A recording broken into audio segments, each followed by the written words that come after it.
네, 안녕하십니까. 금전함TV 송현남입니다. 반갑습니다. 네, 이번 영상부터는요, 이제 우리 파생상품이라는 부분들을 조금 다뤄볼게요. 가장 어렵게 생각이 들 수도 있는데요. 또 한편으로는 이해할 수 있다면 가장 수월한 부분이 될 수도 있는 게 파생상품이에요. 우리가 보통 파생상품이다라고 이야기를 하면은요, 이 개념이 제일 어려워요. 기초자산으로부터 파생됐다라는 이야기인 건데, 그래서 파생상품이거든요. 기초자산에서 파생됐다라는 거, 과연 어떤 의미냐? 이런 건데요. 아주 단적인 예로 우리가 옵션 거래를 한번 생각을 해보면은요, 기초자산이라 함은 보통 사고 팔 수 있는 실물의 물건들이에요. 그러니까 예를 들자면 쌀도 파생상품이 될 수 있고요. 금 같은 것들 당연히 되고요. 우리가 사고 파는 주식도 기초자산이 될 수 있는 거예요. 즉 시장에서 거래할 수만 있다면, 사는 사람과 파는 사람이 존재한다면 전부 다 파생상품이 될 수가 있어요. 그러면 파생상품을 갖다가 놓고요, 얘를 이제 여기서 권리를 빼내는 거예요. 매수할 수 있는 권리, 매도할 수 있는 권리. 그러면 야, 내가 그냥 가서 사고 내가 팔면 되는데 굳이 그걸 권리까지 빼내서 팔아야 돼? 당연히 이제 포인트가 하나가 있겠죠.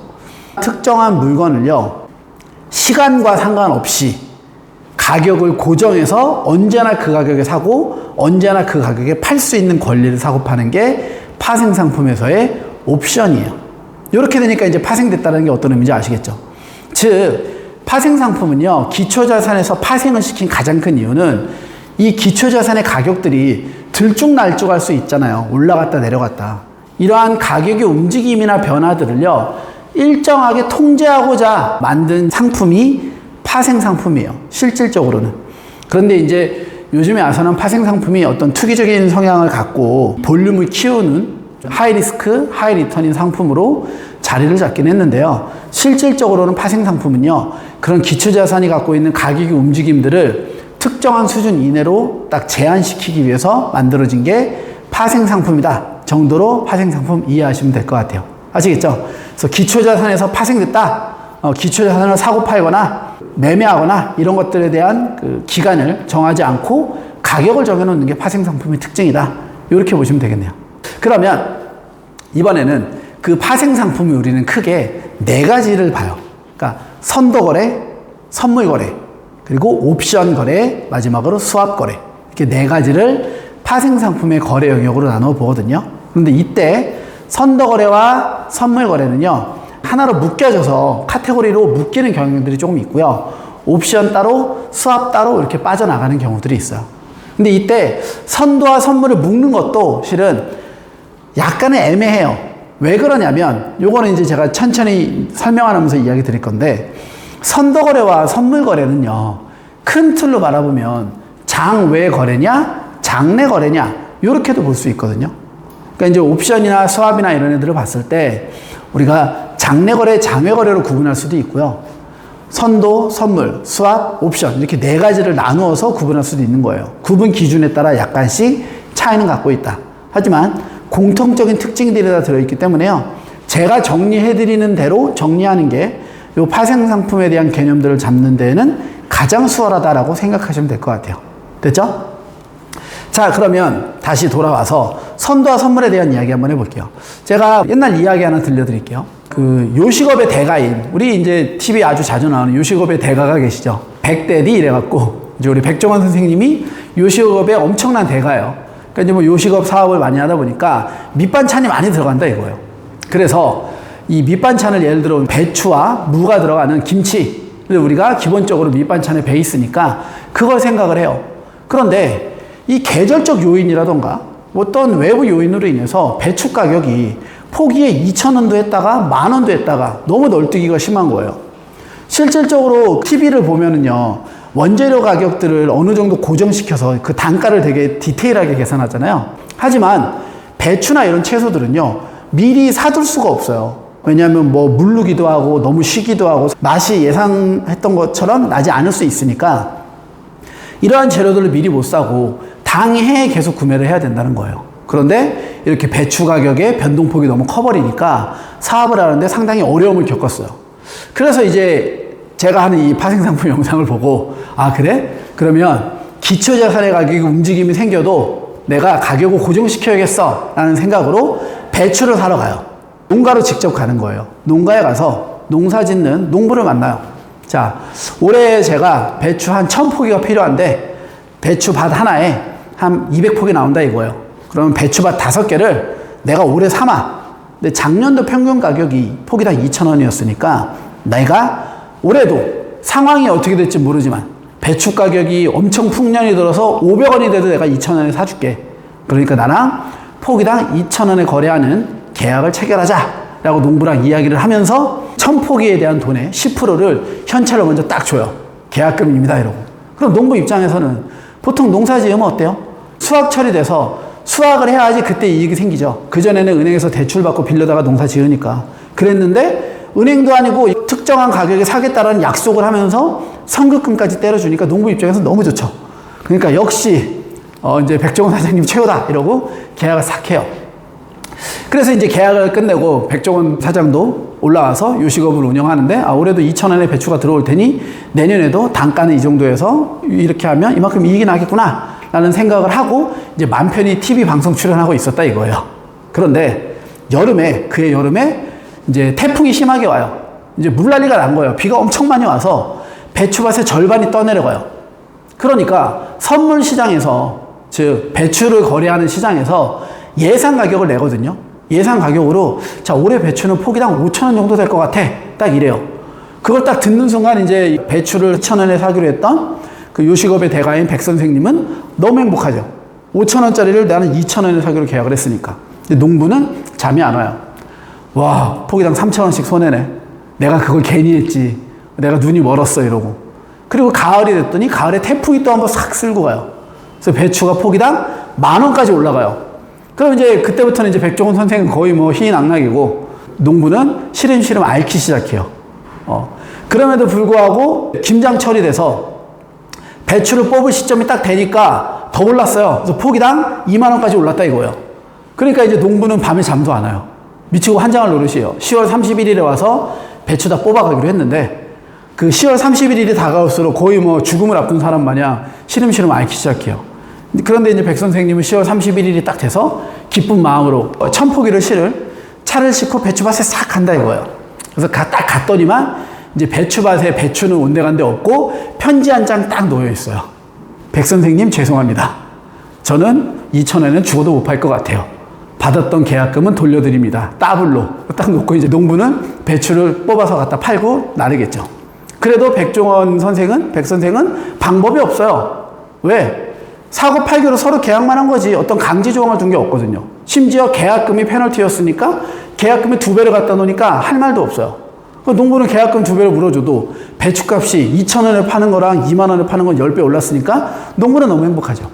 지금 제가 설명드린 게 바로 선도거래라는 거예요. 이 선도거래는요 4인 간에 하는 거래요. 개인과 개인끼리 서로의 니즈가 있어요. 나는 이런 조건, 상대방도 이런 조건, 서로의 조건이 맞으면요 그 둘이 하는 직접적인 계약이고요. 그렇기 때문에 강제성이 거의 없어요. 즉 계약 파기가 일어날 가능성이 상당히 높고요. 우리 채무 불이행이라고 하죠. 채무 불이행이 발생할 가능성도 매우 높은 게 선도거래의 특징이 되는 거예요. 아시겠죠? 네. 이번 영상 여기서 자를게요. 다음 영상도 이 이야기 이어서 이제 선물거래 갈 거예요. 그러면 이렇게 황당한 일을 당했던 백 선생이 내년에도 똑같은 일을 당하진 않겠죠. 그러니까 내년에는 조금 더 한 단계 업그레이드된 방식으로 아마 배추거래를 할 것 같아요. 그래서 다음 영상에서는요, 다음 이야기 통해서요, 선물거래는 무엇인지에 대해서, 그리고 선물거래의 특징에 대한 부분들 설명드려보도록 하겠습니다. 네, 이번 영상 여기까지 해서 파생상품 첫 번째 기본 개념 잡아드렸고요. 선도거래 정의까지 정리해드렸어요. 그럼 다음 영상에서 선물거래 영상으로 찾아뵙도록 하겠습니다. 이번 영상, 지난 영상에 이어서요. 이제 선물거래에 대한 부분들 이야기해야죠. 앞선 영상에서 우리가 백 선생님이 농부에게 뒤통수를 맞은 이야기 좀 했어요. 너무 농부를 믿었죠. 한 해가 지나고 작년에 원래 2,000원에 살 수 있었던 배추를 포기당 20,000원에 사야 되는데 20,000원에 사면 단가가 안 맞으니까 이제 배추를 빼고 장사를 한 거예요. 겉절이를 빼고 배추 김치를. 그랬더니 그의 매출이 많이 떨어졌어요. 그래서 이제 가슴에 딱 비장함을 갖고 올해는 배추 계약에 성공을 해야겠다라는 생각으로 또 농부를 찾아가요. 농부를 찾아가서 농부한테 이제 이야기를 하죠. 이거 포기당 2,000원에 또 이제 그 얘기하는 거예요. 작년에 2만 원인데 그래서 다 배추 심을 거니까 엄청 떨어질 거다. 그래도 내가 아무리 떨어져도 2,000원에는 사주마. 이런 얘기를 하니까 농부가 씨알도 안 먹히죠. 예, 올해 2만 원을 팔았었는데 어떤 바보가 10분의 1의 가격으로 팔겠다는 계약을 하겠어요. 그러니 지금 백종원 선생은 밭대기 계약이라고 해요. 보통 밭을 통째로 하는 걸. 밭대기 계약을 하러 가도 그 가격에는 계약을 할 데가 없으니까 터덜터덜 올라와요. 그러다가 지금 제가 이야기하는 선물거래라는 개념을 알게 되죠. 자, 선물거래는 뭐냐면요. 직접 시장에 가서 그 물건을 보고 내가 이걸 이렇게 하겠다 저렇게 하겠다 하는 게 아니라 거래소라는, 우리가 예를 들면 주식으로 따지면 코스피 이런 것들이 한국 거래소에서 운영을 하죠. 이런 식으로 거래소가 운영을 하는 선물 시장이라는 게 존재를 해요. 그 시장에서는요, 규격화시키고 표준화시켜요. 그러니까 배추를 뭐 10포기를 한 묶음으로 묶는다던가 100포기를 한 묶음으로 묶어서 묶음 단위당 가격을 고정시키는 거예요. 그리고 그 권리를, 살 수 있는 권리를 특정 가격으로 계속 거래를 해 나가는 거죠.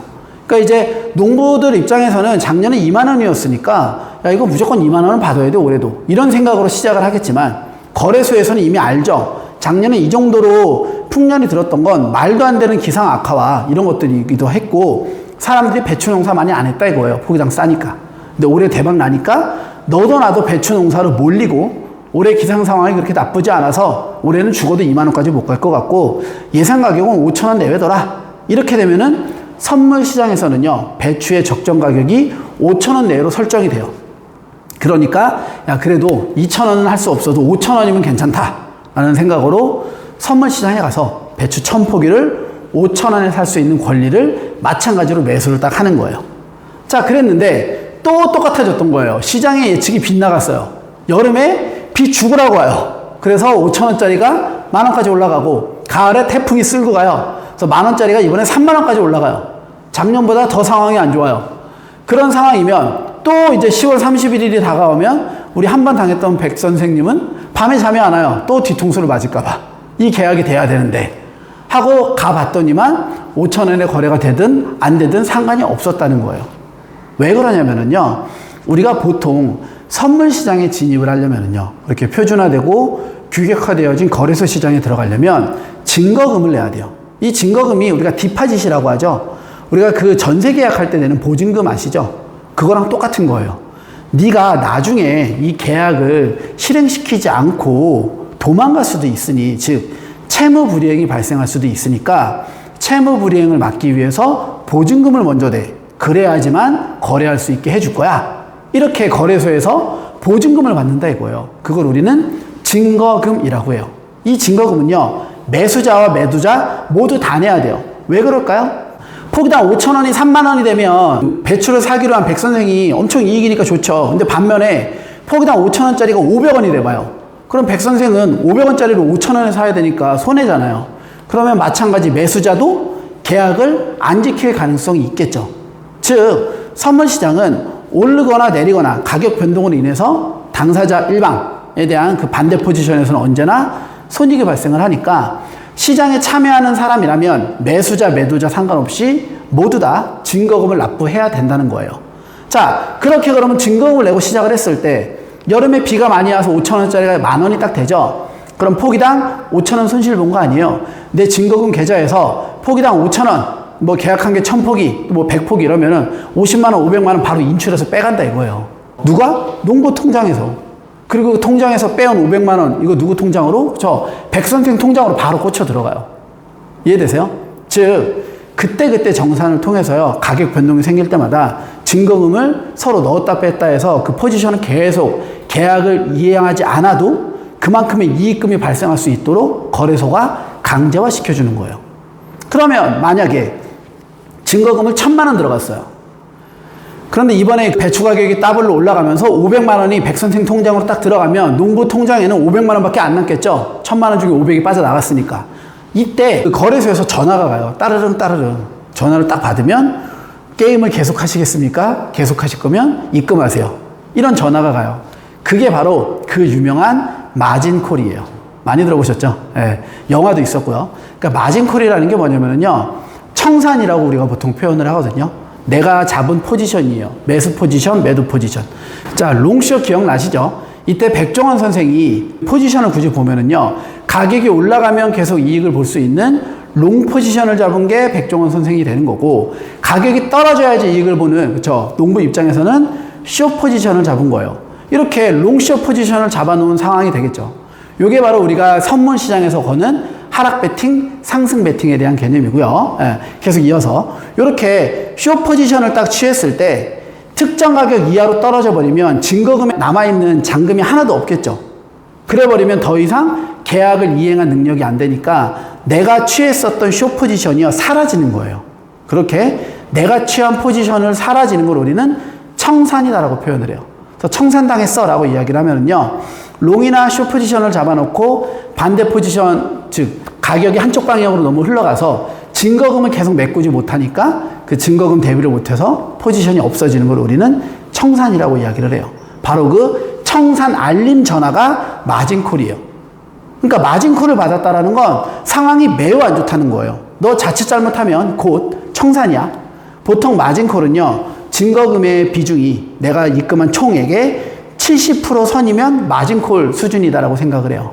우리는 그 100% 중에 70%까지를요, 유지 증거금이라고 보통 표현을 하거든요. 증거금 수준을 70%까지는 항상 유지해야지 가격 변동이 생겼을 때에도 계약 불이행이 생기지 않을 테니까, 채무 불이행이 증거금을 이 정도로 유지시켜라 라는 관점에서, 개념에서 유지 증거금이에요.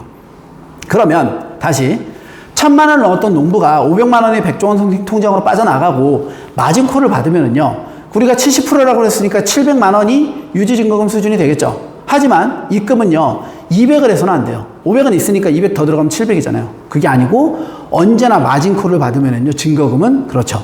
개시증거금이나 초기증거금인 1,000만 원까지 가득 채워야 돼요.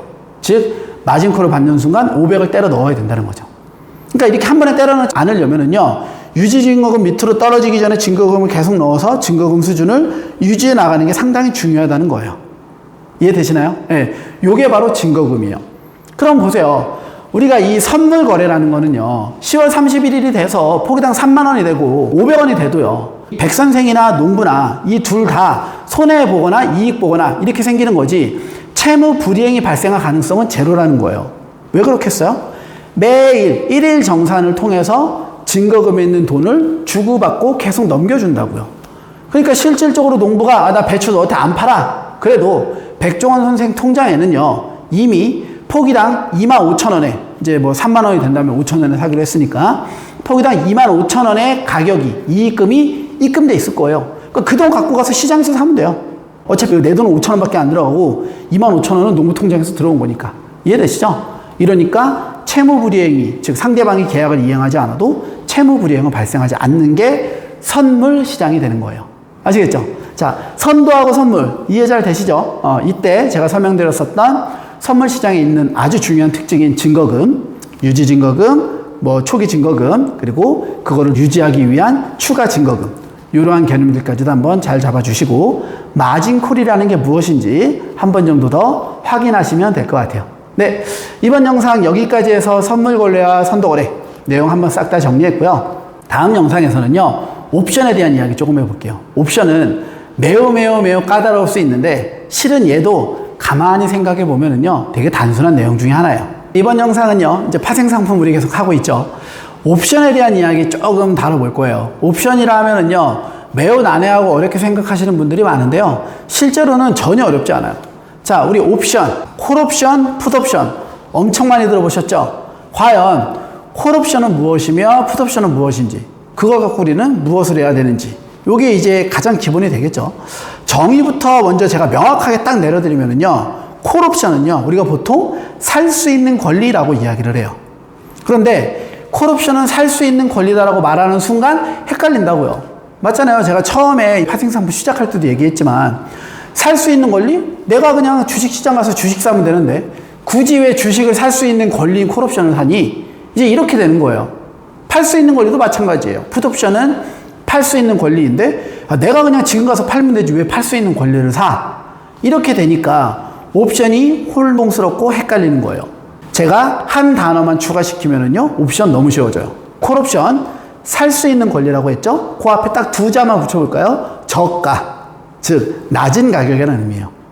그러니까 살 수 있는 권리인데 싸게 살 수 있는 권리, 이게 바로 콜옵션인 거고요. 그럼 풋옵션은 팔 수 있는 권리인데, 그렇죠, 비싸게 팔 수 있는 권리가 풋옵션이 되는 거죠. 이렇게 정리하니까 이제 개념이 확 들어오죠.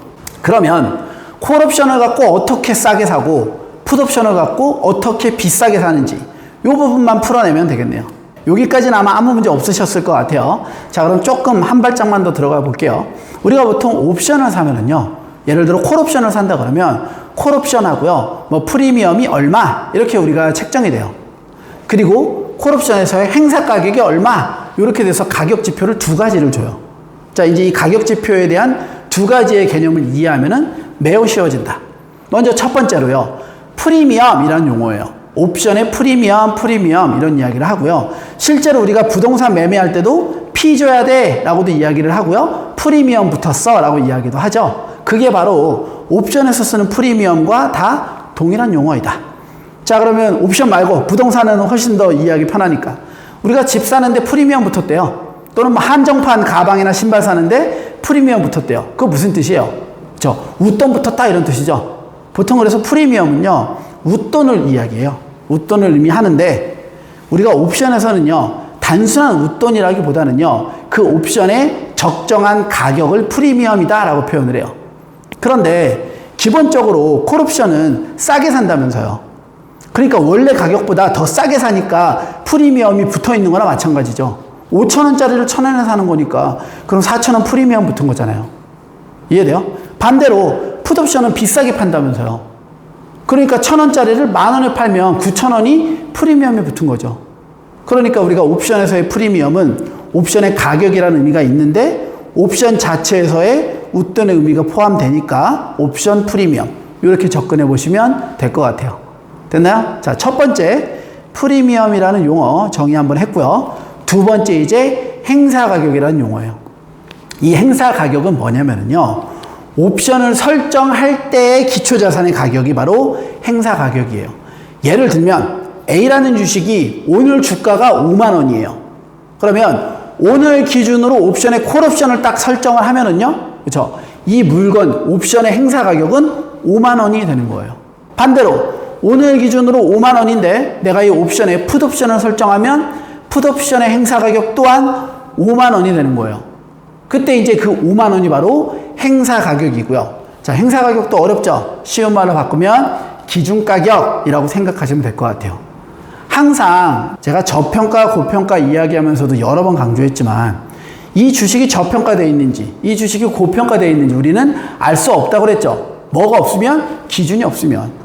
싸다 비싸다라고 우리가 표현할 때 야, 너 되게 싸게 샀다 이렇게 이야기를 하면은요, 보통 시장에서는 한 10,000원에 파는데 8,000원에 사니까 와, 너 엄청 싸게 샀는데? 우리가 이렇게 이야기하잖아요. 이때도 우리는 가만 보면 그 10,000원이라는 시장에서 통상적으로 거래되는 적정 가격이 존재하기 때문에 싸게 샀다라고 이야기를 하는 거예요. 그러니까 다시 옵션으로 되돌아와서 행사 가격이라고 칭했었던 그 5만 원이 뭐가 된다? 그렇죠. 기준 가격이 되는 거예요. 그러면 콜옵션은요, 싸게 살 수 있는 권리라고 했죠. 그러니까 주가가 5만 원이 아니라 7만 원, 8만 원, 9만 원, 10만 원까지 올라가는 거예요. 즉 원래 기준 가격보다 주가가 올라가 있죠. 그럼에도 불구하고 10만 원짜리를 얼마에 살 수 있다? 그렇죠. 기준가인 5만 원에 살 수 있는, 그래서 저가 매수권, 싸게 살 수 있는 권리 콜옵션이라고 칭했던 거예요. 그러니까 콜옵션은요, 언제 사는 게 좋겠어요? 주가가 상승 곡선을 그릴 때 사는 게 좋겠죠. 주가가 계속 올라가는데 어디까지 올라갈지는 몰라요. 하지만 나는 행사 가격에 무조건 살 수 있어요. 즉 주가가 10만 원이 되든 20만 원이 되든 30만 원이 되든 상관없이 내가 지정했었던 콜옵션의 행사 가격인 5만 원에 산다는 거예요. 그러니까 옵션을 통해서 5만 원에 주식 사갖고 시장에다가 20만 원에 갖다 팔아버리면 15만 원의 차익이 생기겠죠. 이해되시나요? 반대로 풋옵션도 역으로 생각하시면 돼요. 예를 들면은 기준 가격이 5만 원이에요. 근데 이번에는 주가가 떨어져요. 4만 원, 3만 원, 2만 원, 만 원. 아무리 많이 떨어져서 5원, 10원까지 떨어져도 10원짜리도 나는 얼마에 판다? 비싸게 팔 수 있는 권리니까 기준가인 5만 원에 갖다가 팔 수 있는 권리가 풋옵션이다 이 소리예요. 이해되시나요? 콜옵션, 풋옵션.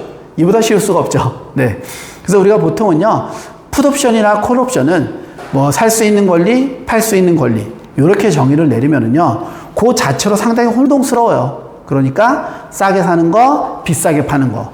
싸다 팔다에 대한 기준점이 바로 행사 가격이라는 기준 가격이 되고, 그 가격을 기준으로 우리는 가격이 아무리 비싸게 올라가도 그 가격으로 싸게 살 수 있는 콜옵션, 가격이 아무리 떨어져도 그 가격으로 비싸게 팔 수 있는 풋옵션, 이런 매매를 통해서 이익을 창출해낼 수 있다, 이 얘기가 되겠네요. 됐나요? 네.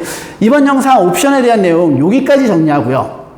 자, 다음 영상에서는요, 수압으로 넘어가지 않고 옵션에서 이야기 조금 더 할 거예요. 제 영상을 계속 이렇게 쭉쭉쭉 보신 분들은요, 하나 기억나실 건데, 제가 자산 배분할 때요, 그 롱 포지션, 숏 포지션 이야기할 때 현물 시장에서 자산을 매수하고 숏 포지션을 취하면은 떨어지든 올라가든 서로 손익이 상쇄돼서 리스크가 없어진다라는 이야기 했던 거 기억나시나요?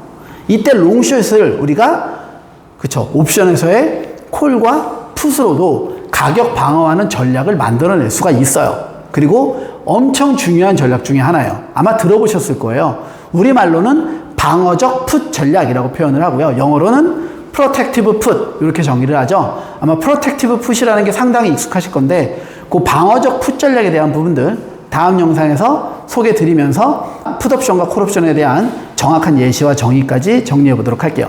네, 이제 이번 영상은요, 앞선 영상에서 제가 방어적 풋에 대한 이야기 한다 했었죠. 우리 프로텍티브 풋이라고 이야기하는, 자, 방어적 풋이라는 게 과연 무엇이냐, 이제 이런 거예요. 그 이름 자체만 봐도요, 방어적 풋이라고 연결되어져 있죠. 그러니까 무언가를 방어해내는데 뭘 쓰겠다? 풋을 쓰겠다 이거예요. 즉, 풋옵션을 사용하겠다, 이런 소리가 되겠죠. 자, 앞서 제가 콜옵션과 풋옵션에 대한 특징을 이야기할 때 그 부분을 아주 잘 이해하시거나 천천히 잘 보신 분들은요, 이미 방어적 풋이라는 개념을 딱 이야기하면서 풋옵션을 이용합니다 라는 말을 하는 순간, 아, 대충 이런 식으로 흘러가겠구나 라는 느낌이 좀 오실 거예요. 자, 그럼 그 느낌을 지금 머릿속에 생각한 게 제가 설명드리는 내용과 일치한다면 옵션에 대한 기초 내용들이 상당히 탄탄하게 이해가 됐다, 이렇게 생각하셔도 무방할 것 같아요. 자, 그렇다면 프로텍티브 풋, 방어적 풋이란 무엇이냐? 우리가 주식을 사요. 근데 주식을 사서, 주식을 예를 들어 1억을 딱 샀어요. 1억 원어치 주식을 샀는데 향후 주식시장이 떨어질 것 같아요. 대부분이 7대3이에요. 한 70%는 하락을 예상하고요, 30%는 아니다, 이제 여기가 바닥이어서 곧 반등을 할 거다라고 이야기를 하죠. 하지만 대다수가 하락을 이야기하니까 불안해요. 이 주식을 갖다 팔까? 라는 생각을 하는 거예요. 그래서 주식을 갖다가 팔려고 생각을 해보니까, 만약에 내가 팔았는데 이게 저점이라면, 예를 들어서 2억 원어치가 들어가서 지금 1억까지 떨어졌다, 이렇게 가정을 하면은요, 이거 지금 반등해서 올라가서 본전 찾을 기회를 날리는 거잖아요. 그러니까 팔기도 애매해요. 그럼 또 대다수가 떨어진다니까 이걸 갖고 있기도 불안하고, 이런 상황들을 우리 모두가 다 처하기도 하죠. 그리고 또 다른 케이스들로, 예를 들어 뭐 M&A라던가 시간의 공시가 떠요. 4시 이후에. 뭐 당연히 제가 이제 상황을 임의로 만드는 거니까 현실하고는 조금 거리가 있을 수 있어요. 공시가 떴는데 이 공시 사항들이 회사의 주가에 긍정적일지 부정적일지 물음표예요. 어떤 사람들은 야, 내일 시작하자마자 하한가다, 어떤 사람들은 이거 완전 호재다, 시작하자마자 상한가다, 이렇게 이야기를 해요. 왜냐하면 공시라는 건 시장에서 어떻게 해석하느냐에 따라 다르죠. 왜냐하면 공시 뜨자마자 막 떨어졌다가 갑자기 반등해서 상한가를 치는 경우들도 많기 때문에 그래요. 이런 식으로 시장 방향의 움직임을 예측하기에 쉽지 않은 상황이 되는 거죠. 이랬을 때 우리는 풋옵션을 이용하겠다는 거예요. 자, 주식을 보유한 사람 입장에서예요. 현재 현물을 보유하고 있는 사람은 어떤 위험만 피하면 돼요? 주가가 떨어질 위험만 피하면 되죠. 내가 매수한 금액보다 더 싸게 떨어질 가능성만 피하면 돼요. 즉, 주가가 떨어질 때 그만큼 내가 이익을 낼 방법이 있다면, 그러면 내가 갖고 있는 위험을 실질적으로는 없애는 거나 마찬가지다 이거예요. 그러니까 현재 내가 주식을 액면가 10,000원으로 1억 원어치를 샀다 이거예요. 근데 이 10,000원이 7,000원, 8,000원, 5,000원 이렇게 쭉쭉쭉쭉 떨어지거나 올라갔다 이렇게 왔다 갔다 할 수 있는데, 10,000원보다 낮게 떨어진다라고 가정을 했을 때 우리는 풋옵션을 이용해서 얼마가 되든 간에, 자, 풋옵션 뭐예요? 비싸게 팔 수 있는 권리죠. 그러니까 다시 10,000원에 되팔 수만 있다면 주가가 하락하는 것에 대한 위험은 싹 다 대비되는 거예요. 10,000원짜리가 500원이 되든 10원이 되든 상관없어요. 어차피 나는 얘를 얼마에 다시 10,000원에 갖다가 팔면 되는 거니까. 맞나요? 그러니까 주식을 매입한 사람이 풋옵션을 가서 사버리는 거예요. 풋옵션 매수를 통해서 주식 가격 하락 위험을 방어해버리는 거죠. 아주 좋은 전략이죠.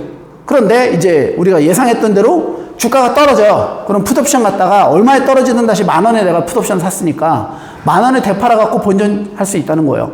근데 거꾸로 주가가 올라가요. 30%의 의견이 맞아서 10,000원이 20,000원, 30,000원이 됐을 경우에는 이 그대로 보면 돼요. 그럼 이제 또 이런 질문을 할 수가 있죠. 그럼 풋옵션을 여기 사놨으니까 풋옵션에서는 손해보는 거 아닙니까? 당연히 누구나 이런 생각할 수가 있겠죠. 그런 생각에 대한 부분들이 이제 지금 옵션의 기초 바로 다음 단계에서 우리가 배워야 될 옵션 파트에서의 약간의 응용 버전이라고 보시면 될 것 같아요. 그러니까 이번 영상에서는요, 프로텍티브 풋까지만 딱 정리해서 보고 다음 영상에서 그렇다면 주가가 반대로 올라갔을 때 하락해야지만 이익을 보는 풋옵션이 주가가 올라가면 오히려 풋옵션에서 손실이 나서 내가 상승한 주가의 상승분을 다 갖다 여기다 메꿔야 되는 거 아니냐. 그럴 거면 뭐하러 풋옵션을 사냐. 이해되시죠? 이렇게 생각할 수도 있다는 거예요. 우리가 보통 초반 영상에서 제가 포트폴리오 이야기할 때요, 분산 투자 이야기하면서 뭐라 그랬어요? 상관계수 이야기했죠? 가격이 올라갈 때 하나는 떨어지고 떨어질 때 올라가서 서로가 리스크를 상쇄해갖고 언제나 0으로 맞춰준다. 이게 우리가 위험을 없애는 분산 투자의 기본 개념이다. 기억나시나요? 그러면 풋옵션을 사는 것도 그런 분산 투자와 동일하다면 굳이 뭐하러 복잡하게 옵션 배워갖고 하겠냐 이거예요. 그 얘기는 그렇죠. 분명히 다른 무언가가 존재한다는 거예요. 풋옵션은요, 분산 투자 효과를 낼 수 있으면서도 이익은 이익대로 그대로 내가 다 먹을 수 있는 그러한 효과를 가진 애들이 실은 옵션을 포함한 파생상품이라 이거예요. 자, 파생상품 처음 시작할 때 뭐라고 했나요? 파생상품, 추가적인 이익을 내는 목적보다는요, 위험을 제거하기 위한 목적으로 처음에 만들어졌다. 이런 이야기 제가 했었잖아요. 그 관점이 이제 다음 영상에서 제가 소개해드릴 내용이 되겠네요. 자, 그럼 이번 영상 여기까지 해서요, 프로텍티브 풋이 무엇인지 한번 알아봤고요.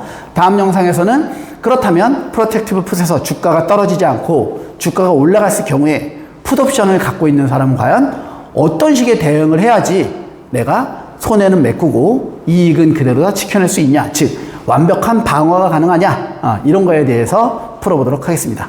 자, 이번 영상에서는요, 지난 영상에서 이야기했었던 방어적 풋에 대한 부분들, 주가가 상승을 한다면 과연 풋옵션을 갖고 있는 사람은 어떻게 해야지 이 주가 상승 시에 그 이익을 풋옵션에서 뺏기지 않을까에 대한 이야기를 한번 다뤄보도록 하겠습니다. 자, 그 얘기를 다루기에 앞서서 우리는 옵션의 기초로 다시 한번 돌아가야 돼요. 자, 옵션의 기초 파트 하면서 제가 콜옵션과 풋옵션에 대한 내용들 정리하면서 이런 이야기 했죠. 콜옵션은 사는 권리인데 싸게 사는 거다. 그렇죠? 풋옵션은 파는 권리인데 비싸게 파는 거다. 이런 이야기를 했어요. 자, 우리는 그래서 이제 저가 매수 고가 매도에만 지금 집중을 엄청 하고 있는데 그거 말고 더 중요한 단어 하나를 빼먹었다는 거예요. 그렇죠? 권리예요, 권리. 우리는 워런티 뭐 이렇게들 표현을 하죠. 그래서 우리가 이제 권리가 있다라는 게 상당히 중요한 거예요. 자, 그 권리를 우리는 어떤 식으로 이야기를 하냐면 생각을 한번 해볼까요? 자, 내가 너에게 이런 걸 주장할 권리를 갖고 있어 라는 이야기를 한다면 나는 너에게 이걸 해야만 해 라고 시킬 수 있다는 거잖아요. 근데 반대로 상대방이 나한테도 시킬 수 있을까요?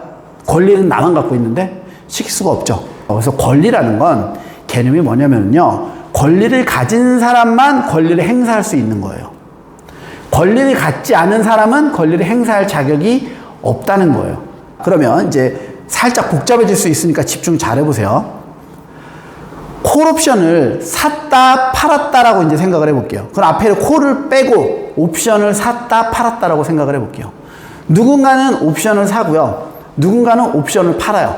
자, 그럼 옵션을 산 사람은 얘가 저가 매수인지 고가 매도인지 상관없이, 콜인지 풋인지 상관없이 옵션을 산 사람은 전부 다 뭘 갖고 있다는 거예요? 그렇죠. 권리를 갖고 있다, 이 얘기예요.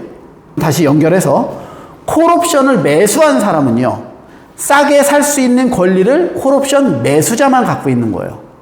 자, 풋옵션 매수자는요, 비싸게 팔 수 있는 권리를 콜옵션 매수자만 갖고 있는 거예요.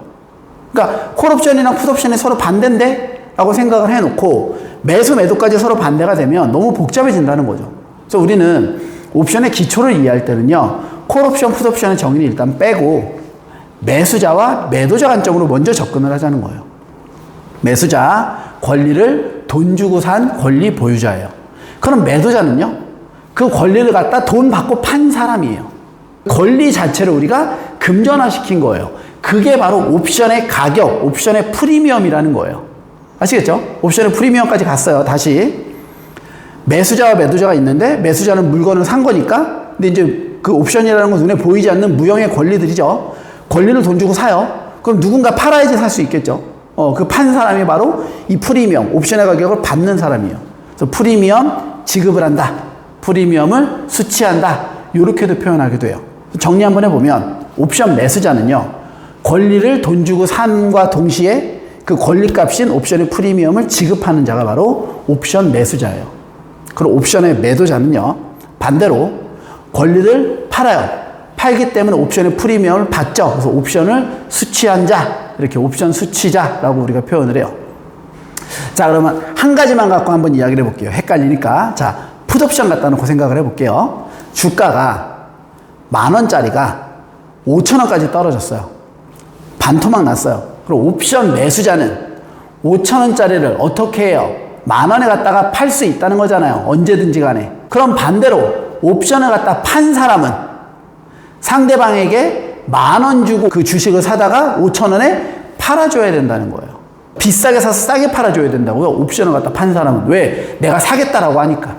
옵션을 가진 사람이 주식 살 거야. 풋옵션 내가 갖고 있으니까 나 이거 지금 5,000원에 살 거야. 빨리 5,000원에 10개 팔아. 이러면 옵션을 판 사람은 당장 시장에 가서 그 물건 10개를 구해와야 된다고요. 상대방이 사겠다니까. 이해돼요? 그러니까 옵션 매수자가 10,000원에서 5,000원까지 떨어졌던 5,000원의 차익을 볼 때 옵션의 매도자는 거꾸로 10,000원짜리에 사서 5,000원에 되파는 5,000원의 손실을 본다는 거예요. 우리가 그래서 파생 상품을 제로섬 게임이다 라고 이야기를 해요. 제로섬 게임이라는 건 한쪽에 플러스와 한쪽에 마이너스가 서로 완벽하게 상쇄돼서 언제나 0이 되는 걸 제로섬 게임이다 라고 표현을 해요. 그러니까 누군가가 1,000,000원을 벌었다라는 건 반드시 누군가는 1,000,000원을 잃었다는 뜻이에요.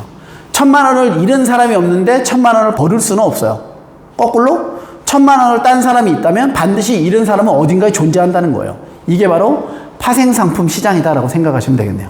됐죠? 그러니까 현물을 가진 사람이 풋옵션을 매수함으로써 주가 하락을 피해 나가는 그런 것들. 거꾸로 그 풋옵션을 갖다 판 사람은 주가 떨어진 만큼 옵션에서 이익 보는 걸 얘가 다 돈으로 메꿔줘야 된다는 거예요. 그때도 우리 이야기했던 것처럼 선물 파트 기억나시죠? 증거금 제도처럼요. 그럼 디파짓들이 필요해요. 그것들이 있어야지 그것들을 계속 정산해낼 수가 있으니까. 자, 그럼 이제 다시 본론으로 돌아와서요. 그럼 주가가 올라간다면, 주가가 상승을 하면 풋옵션 매수자는 손해를 봐야 되냐? 근데 이제 다 지금까지 설명 천천히 잘 들으셨던 분이 이제 기억나시죠? 물건을, 옵션을 산 사람은 뭐만 있다고요? 권리만 있다고요. 그러니까 뭐 안 하면 돼요? 옵션 권리 행사 안 하면 돼요. 그러니까 권리 행사를 하면 어떻게 돼요? 30,000원짜리를 지금 어떻게 10,000원에 갖다가 팔아야 된다는 거예요. 싸게. 옵션 매수자가. 그럼 손해보잖아요. 그런 짓을 누가 합니까? 그러니까 옵션 매수자는 주가가 올라가 버리면은요, 나 옵션 권리 행사 안 하고 옵션 권리 포기할게 해서 권리를 포기할 수도 있다는 거예요. 이렇게 생각을 하면, 야, 그러면 옵션을 파는 사람은 바보네? 옵션을 왜 파는 거야 도대체? 옵션을 사기만 해야지 라고 우리가 생각을 할 수가 있겠죠. 그래서 이제 우리가 옵션의 프리미엄이라는 개념이 상당히 중요해져요.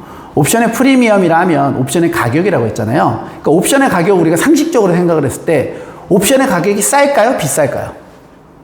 만약에 싸다고 생각을 해볼까요? 자, 10,000원짜리가 5,000원까지 떨어지는데 그 10,000원짜리 옵션을 내가 시장에서 사는데 100원밖에 안 해요. 그러면은 너도 나도 다 갖다 사죠. 100원에서 9,900원 1% 떨어지는 거면 옵션 가격으로 그 1% 하락을 옵션에다가 넣으면 나머지는 이상 손해를 안 보고 이익을 나면 이익은 다 낼 거니까. 이해되시죠? 그러니까 옵션의 프리미엄은 싸겠어요? 비싸겠어요? 그렇죠. 상당한 가격을 갖고 있다 이거예요.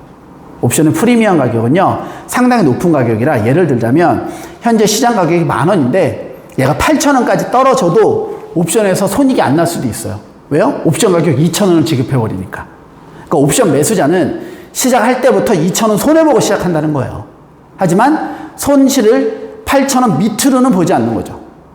옵션의 프리미엄을 우리가 산다라는 거는요, 하락폭을 정하겠다라는 뜻인 거지 손해를 아예 안 볼 거야 라는 의미는 아니라는 거예요. 그래서 프로텍티브 풋이라는 거 다시 한번 이제 정리할게요. 프로텍티브 풋옵션을 매수함으로써 가격 하락 위험을 방어하는 전략인데 가격 하락을 완벽하게 방어해내는 게 아니에요. 옵션의 가격만큼은 주가 하락을 하지 않더라도 풋옵션 지급 비용으로 인해서 반드시 손실을 보게 돼 있어요. 어느 정도는. 하지만 그 프리미엄 수준 이하로는 손해를 보지 않도록 구축되어지는 이런 구조화 상품이 프로텍티브 풋이다 라고 정리하시면 되겠네요. 자, 그럼 이번 영상 프로텍티브 풋에 대한 내용 정리하면서 옵션 매수자와 매수자는 권리를 갖고 있으니까 내가 유리할 때만 권리를 쓸 수 있다. 불리하면 권리 안 써도 돼. 반면에 옵션을 갖다 판 사람은 옵션을 산 사람이 나 이거 권리 행사할 거야 라고 이야기를 하면 반드시 그거를 따라줘야 된다.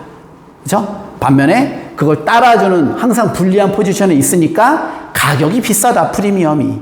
그리고 그 프리미엄을 매수자가 매도자에게 지급을 하는 거다. 그러니까 옵션 매도자는요, 주가가 충분히 하락하지 않을 거라고 생각을 했을 때 옵션을 갖다 파는 거예요. 아시겠죠? 네. 자, 다음 영상은요, 요 얘기 조금 더 이어갈 거예요. 그렇다면 옵션 매도자는 과연 어떤 식으로 이익을 창출을 하고 옵션 매도자의 포지션은 과연 어떤 식으로 우리가 대비를 하며 이 옵션을 이용한 응용 방법들은 뭐가 있을지 이런 부분에 대해서 한번 추가적으로 이야기 나눠보도록 하겠습니다. 자, 이번 영상 지난 영상에 이어서요, 옵션에 대한 이야기 조금 더 해볼게요. 자, 이제 옵션 프리미엄에 대한 부분들 계속적으로 이야기를 했었는데 이제 그 응용에 대한 부분들을 이해하기 위해서는요, 옵션 프리미엄을 완벽하게 이해할 수 있어야 돼요. 옵션 프리미엄, 앞선 영상에서는 아주 간단하게 옵션의 가격이야 라고 제가 이제 이야기를 드렸어요. 그렇다면 옵션이라는 게요, 가격이 다 똑같을까요? 다를까요? 당연히 세상의 물건값이 다 똑같을 수는 없겠죠. 그러니까 누군가는 비싸고 누군가는 쌀 거예요. 그러면 옵션의 가격을 결정짓는 요소는 무엇일까? 이 생각 한번 해봐야죠. 옵션의 가격을 결정짓는 요소는요, 우리가 쉽게 생각을 해보면은요, 뭐 콜옵션으로 생각을 해볼까요? 저가 매수권이죠. 그러니까는 더욱더 싸게 사서 이익을 많이 낼 수 있게 해주면 좋은 옵션일 것 같아요. 그런 애들이 당연히 더 비쌀 것 같고요. 풋옵션으로 생각을 해보면은요, 비싸게 팔리면 팔릴수록 더 좋은 옵션인 것 같아요. 그래야지 싸게 사서 비싸게 갖다가 팔 수 있으니까. 그러면 여기서 제가 싸게 산다, 비싸게 판다 할 때 기준 가격, 기준점 뭐라고 그랬어요? 기억나셔야 되는데. 그쵸? 옵션 처음 할 때 행사 가격이라는 이야기 했었죠? 기억나셔야 돼요. 그러니까 옵션이라는 거는요, 실질적으로 뭐가 제일 중요하다는 거예요? 행사 가격과 콜옵션인지 풋옵션인지 얘네가 되게 중요하다는 거예요. 행사 가격을 기준으로 콜을 할지 풋을 할지가 앞으로 상황이 완전히 달라질 테니까요. 자, 그러면 콜옵션이라고 생각을 해볼게요. 자, A라는 콜옵션은요, 10,000원짜리, 행사 가격이 10,000원짜리 콜옵션이고요. B라는 콜옵션은요, 행사 가격이 5,000원짜리 콜옵션이에요. 어떤 애가 좋은 애요? 행사 가격 10,000원짜리가 좋은 애요? 행사 가격 5,000원짜리가 좋은 애요? 둘 다 콜옵션이라면. 빨리 생각해 보세요, 빨리. 그쵸? 5,000원짜리가 좋은 애죠? 왜 그래요? 다른 거 생각하지 말고 쉽게 생각해 보자고요. 콜옵션 뭐라고요? 싸게 살 수 있는 권리. 싸게 사면 싸게 살수록 비싸게 팔 수 있으니까 좋아요. 여기서 싸게 산다라는 건 기준점, 기준가격, 행사가격이라고요. 그러니까 행사가격이 낮으면 낮을수록 더 싸게 사니까 걔가 좋은 애네요. 그러니까 10,000원짜리랑 5,000원짜리 비교하면 5,000원짜리가 좋은 애죠. 실제로 예를 한번 들어볼까요? A라는 주식이 현재 20,000원이에요. 근데 A라는 주식이 20,000원인데 행사가격 10,000원짜리랑 5,000원짜리가 있어요. 행사가격 10,000원짜리는 20,000원짜리를 얼마에 사는 거예요? 10,000원에 사는 거죠. 그러니까 주당 10,000원의 이익을 봐요. 하지만 콜옵션 5,000원짜리는요, 20,000원짜리를 5,000원에 사니까 주당 15,000원의 이익을 보잖아요. 그러니까 행사가격 5,000원짜리가 10,000원짜리보다 5,000원 이익을 더 보죠. 그러니까 얘가 좋은 애죠. 이런 애 프리미엄이 어떻다? 그렇죠. 더욱더 비싸다 이 얘기예요. 비싸다. 아시겠죠? 그러니까 옵션의 프리미엄에 대한 개념을 우리가 명확하게 이해를 해줘야지 옵션을 갖다가 다양하게 섞고 응용하라는 과정에 들어갈 수가 있다는 거예요. 자, 그럼 풋옵션도 똑같지만 한번 정리를 하고 가봐야죠. 안 하면 또 혼자 하면 헷갈리니까. 자, 똑같이 가볼게요. 자, 풋옵션 행사 가격 10,000원짜리, 풋옵션 행사 가격 5,000원짜리 있어요. 어떤 애가 좋은 애라고요? 10,000원짜리가 좋은 애라고요. 풋옵션일 경우에는. 왜? 풋옵션은 비싸게 팔아야 되니까. 예시로 현재 주가가 2,000원이에요. 2,000원. 2,000원짜리를 풋옵션 10,000원짜리는 10,000원에 갖다 팔고 풋옵션 5,000원짜리는 5,000원에 갖다 팔아요. 그럼 풋옵션 10,000원짜리는 8,000원의 이익을, 풋옵션 5,000원짜리는 3,000원의 이익을 보겠죠. 그러니까 풋옵션 10,000원짜리가 좋은 애네요. 이해되시나요? 자, 그러면 우리가 똑같은 옵션을 샀을 때 콜옵션 10,000원짜리를 사고 콜옵션 5,000원짜리를 샀을 때 콜옵션 10,000원짜리에서 지급하는 수수료가 세다는 거예요. 자, 그럼 반대를 한번 생각해 볼까요? 콜옵션 10,000원짜리는 사고요. 콜옵션 5,000원짜리는 갖다가 팔아요. 이렇게도 우리 생각해 볼 수가 있겠죠. 그러면 왜 콜 10,000원짜리를 사고 굳이 5,000원짜리 갖다 팔까? 왜 그럴까요? 그렇죠. 프리미엄 때문에. 사면은 프리미엄을 계속 내야 되는데 팔면은 프리미엄을 받잖아요.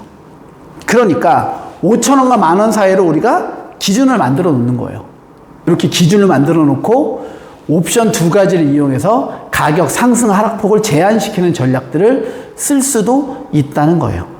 이런 거는 이제 조금 까다로운 부분들이어서 지금 이 기초 과정이 끝나고 나면 제가 원래 자격증 과정이라고 이야기를 했었잖아요. 그게 아마도 이 기초 영상들 다음에 제작되어지는 중상급 또는 고급 자격증 이런 명칭으로 영상 제작이 될 거예요. 그 제작을 할 때 제가 그림도 그리고 공식도 좀 써가면서 조금 더 이해하기 편하게 설명을 드릴 거예요. 근데 이제 이 내용들이 다 베이스에 깔려야지만 그 부분들을 이해할 수가 있다.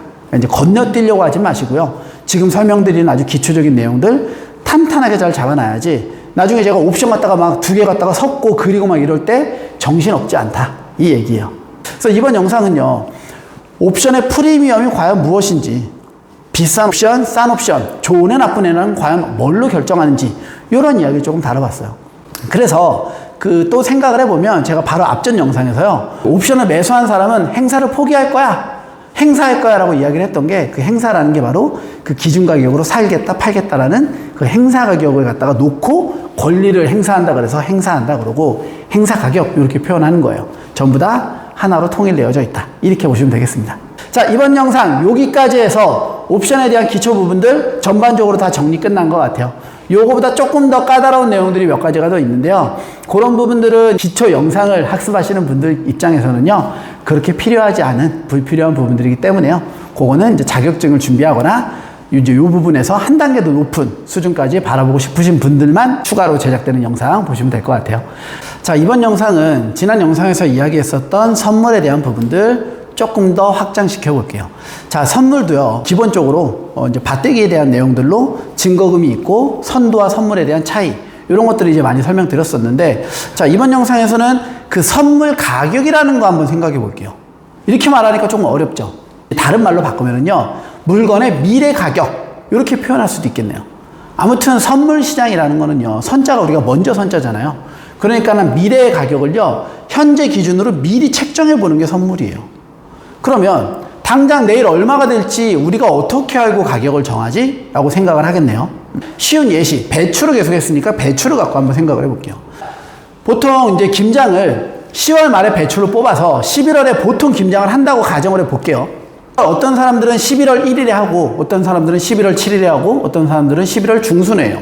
이래버리면 김장을 하는 시기가 다 다르니까 그 날짜에 맞춰서 뽑아주면 좋은데 그때 상황 때문에 그걸 완벽하게 공급하기가 어려워요. 그러니까 통상적으로 10월 31일에 배추밭에 있는 배추를 다 수확을 해요. 그리고 이제 1일, 7일, 15일 이렇게 사는 사람들에게 공급을 한다는 거예요. 그러면 11월 1일에 사는 사람은 어제 뽑은 배추니까 싱싱한 배추를 받아서 너무 좋겠죠. 하지만 7일에 받는 사람 또는 15일 말일에 받는 사람은 배추를 뽑은 지 한 달이 지나니까 배추가 다 시들 거예요. 이래버리면 배추의 상품 가격이 상당히 떨어지겠죠. 그러니까 이제 이런 것들을 막기 위해서 우리는 뭐를 해요? 맞아요. 저온 창고라던가 습도나 선도가 유지되는 그런 창고에 넣어서 배추를 보관한다는 거예요. 그래야지 상하지 않으니까. 우리가 물건도 냉장고에 넣어두면 보관이 좀 더 싱싱하게 오래가는 것처럼 농수산물도 마찬가지가 되는 거예요. 자, 그렇다면 배추를 그 저온 창고에다가 넣는데 하루에 100원이 든다고 생각을 해볼게요. 10월 31일에 배추를 딱 수확을 했을 때 포기당 2,000원이에요.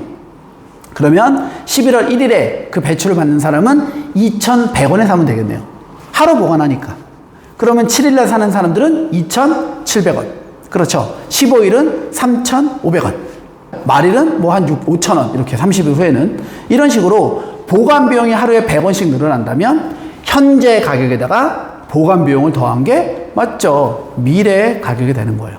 이게 바로 선물 가격이에요. 되게 단순하죠. 선물 가격 모형을요. 어떻게도 부르냐면 보관 비용 모형, 비용 모형, 보관 모형 이런 다양한 용어로 우리가 바꿔서 부르는 경우들도 많아요.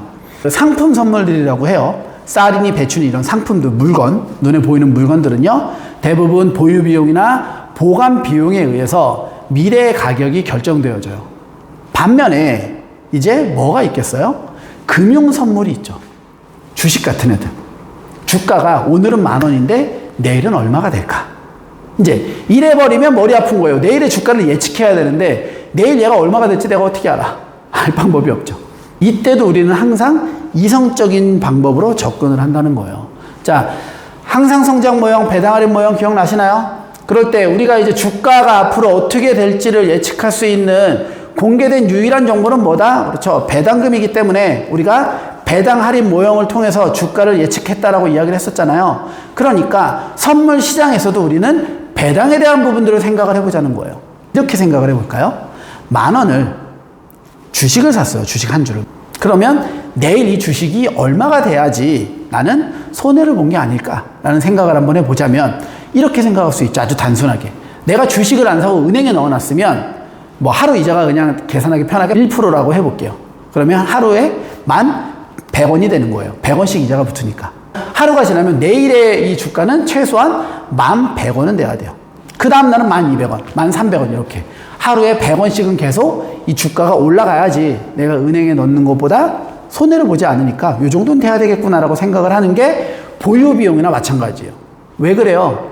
은행에다가 돈 넣어 놓는다고 우리가 보유 비용 은행에서 받지 않잖아요. 오히려 이자를 주니까. 그러니까 기회비용적 성격이 금융 선물에서는요, 보유 비용, 보관 비용이 되는 거예요. 그런데 주식을 사면 은행에서 이자는 못 받지만 뭘 받을 수는 있어요? 맞죠? 배당금을 받을 수는 있죠.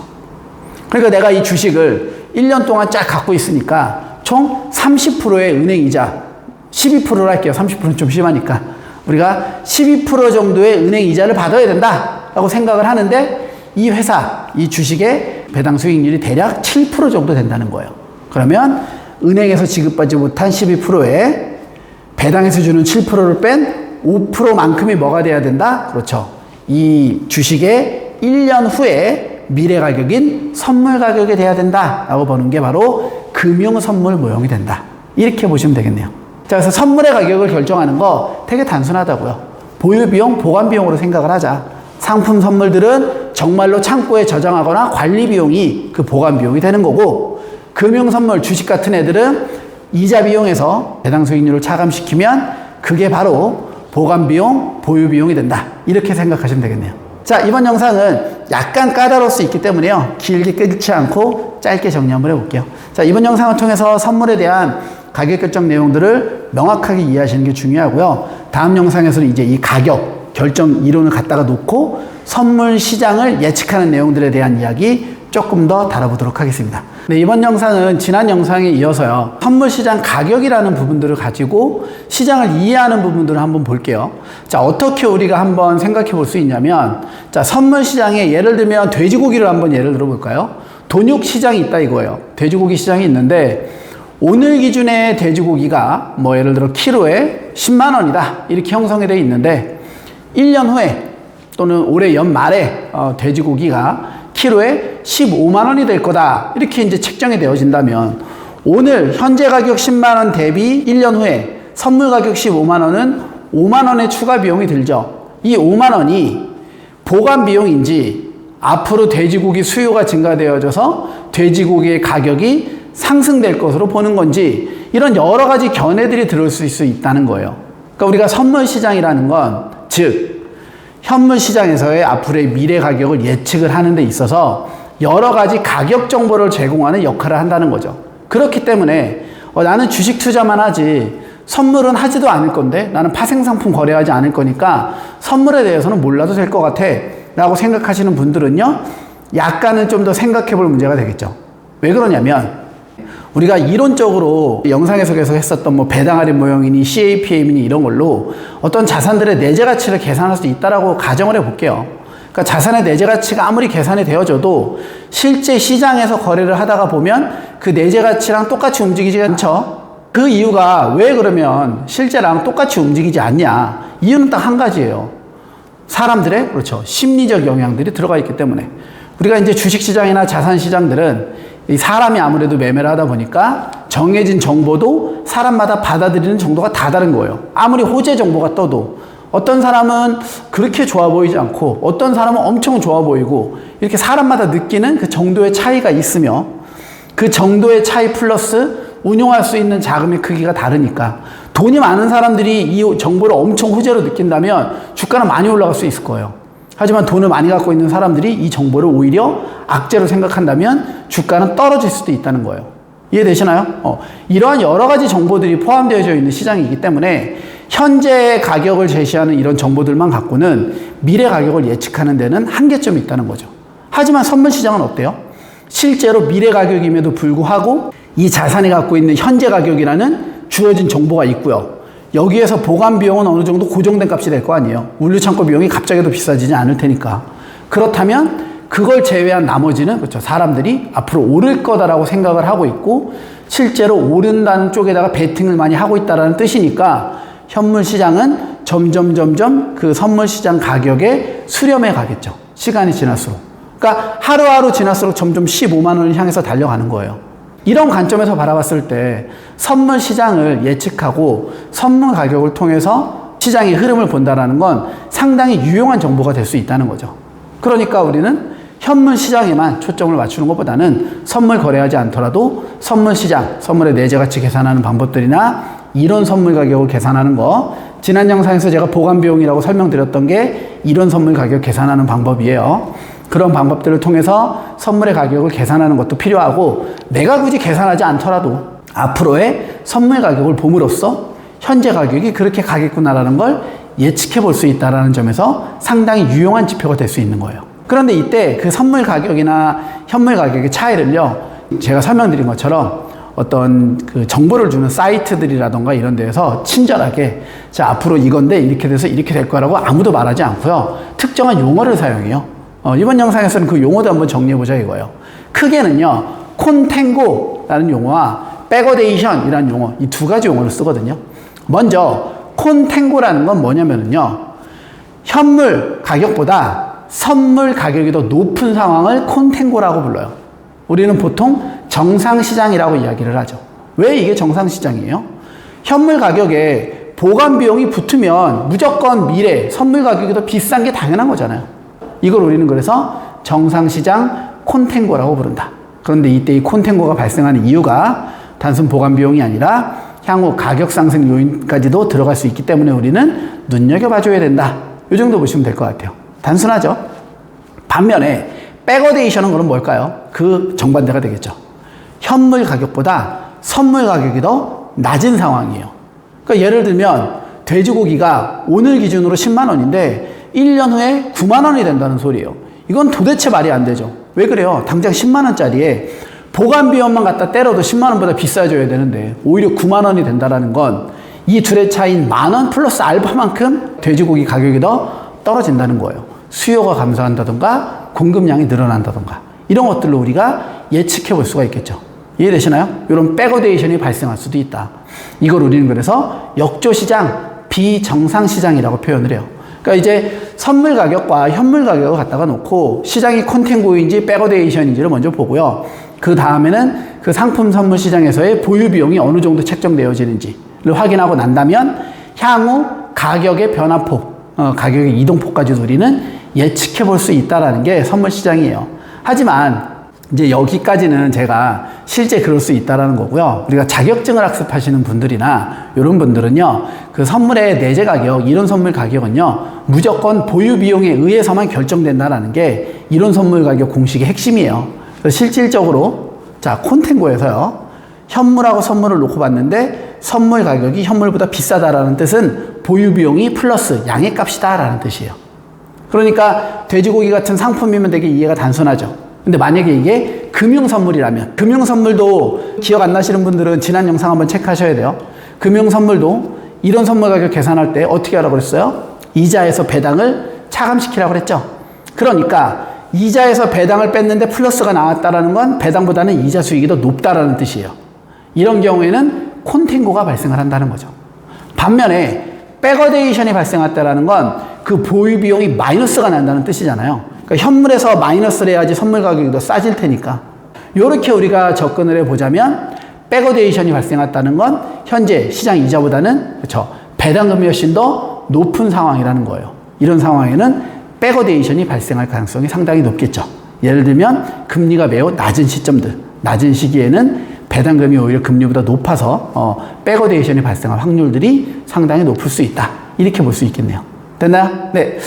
자, 이번 영상에서는요, 이런 선물 가격을 갖다가 놓고 현 선물 가격을 비교하면서 콘탱고랑 백어데이션 이런 관점으로 향후 이 시장이 어떻게 움직일지를 예측하는 방법에 대한 이야기 조금 드렸고요. 그리고 자격증 학습하시는 분들은 그런 시장 예측에 있어서 그 가격을 결정하는 요인들은 보유 비용밖에 없다라는 거 반드시 기억해 두시면 될 것 같아요.